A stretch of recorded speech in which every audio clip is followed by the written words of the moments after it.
Hi, this is Jess Mahler, and this is my video for Module 5, Accessibility Evaluation. Because I am a learning support teacher, I was very familiar with all of the information provided in Rice Chapter 8. I think it's really important for teachers to be able to provide accessible materials to all students regardless of their disability.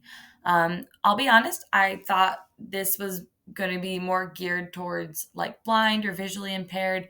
But reading Rice Chapter 8 more, it made me think about how the universal design for learning, this can really be beneficial to all students. So, for example, I have students with ADHD, so limiting the amount of information on the screen can be helpful to them. I have students that have specific learning disabilities in reading, so the screen readers can be helpful to them because they can have the information read to them. So I think it's really important to have all these materials accessible for all of the students in your classroom. Using the online accessibility handbook, I evaluated one of the PowerPoints that I used with my learning support English class. It is a Google Slides presentation, and I went through each of the 10 guidelines for accessible materials. The first one was outline view, and unfortunately, there is none available with Google Slides. The next one is the slide layout. They recommend that you use the PowerPoint provided templates.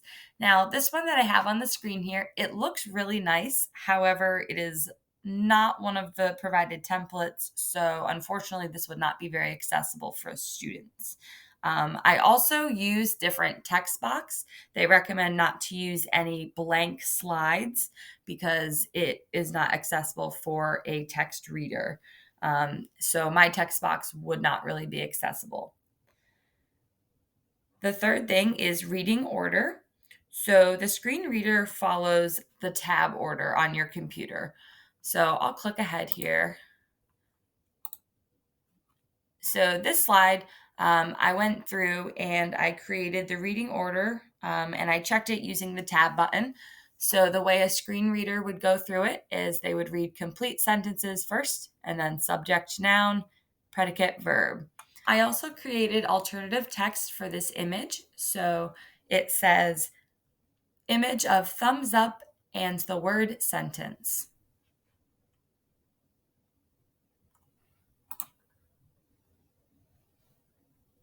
Another one of the guidelines is the lists feature. They recommend using the formatted lists for numbering and bullet points, which that is what I did. So the screen reader will be able to read it in numerical order.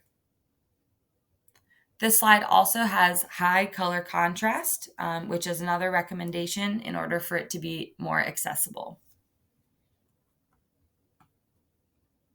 This is another one of the slides that I created the reading order using the tab button. So a screen reader would read it starting with incomplete sentences, then fragments, run-on sentences. I also created alternative text for this image. The alternative text is image of a circle with a slash through it and the word sentence.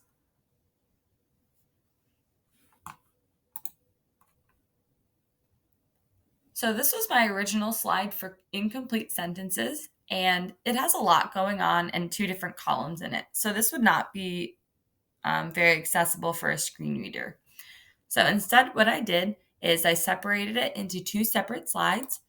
So I have one slide with just fragments, and I have the definition of fragments, and I labeled examples. And using the formatting tool for the numbering, I was able to number this 1, 2, and 3 so that a screen reader is able to go through this.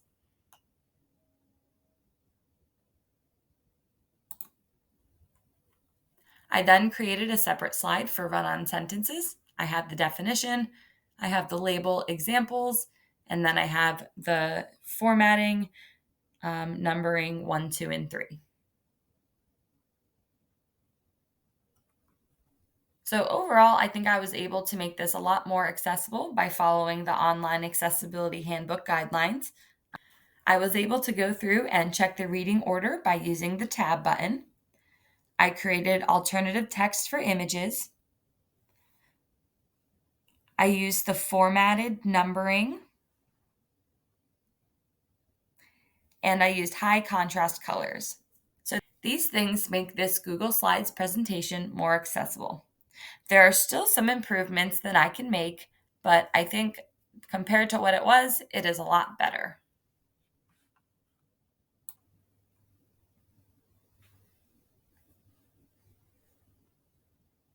So the second item that I'm going to review using the online accessibility handbook is a worksheet that I created on a Google Doc.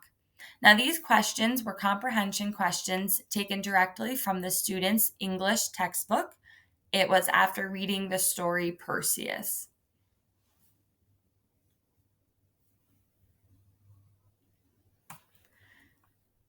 So to make this more accessible for a screen reader, I went through and I added headings. So on the left side here, I have the title, which is the Perseus comprehension questions.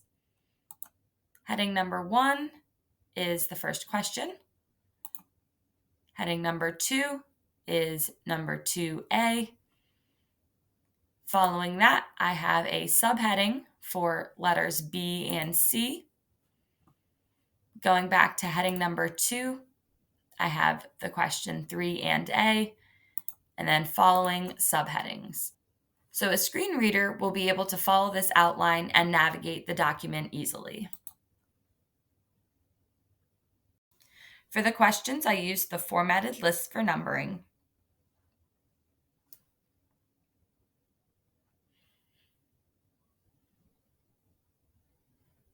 The color of the text is left black in order to keep the high contrast between the black and the white.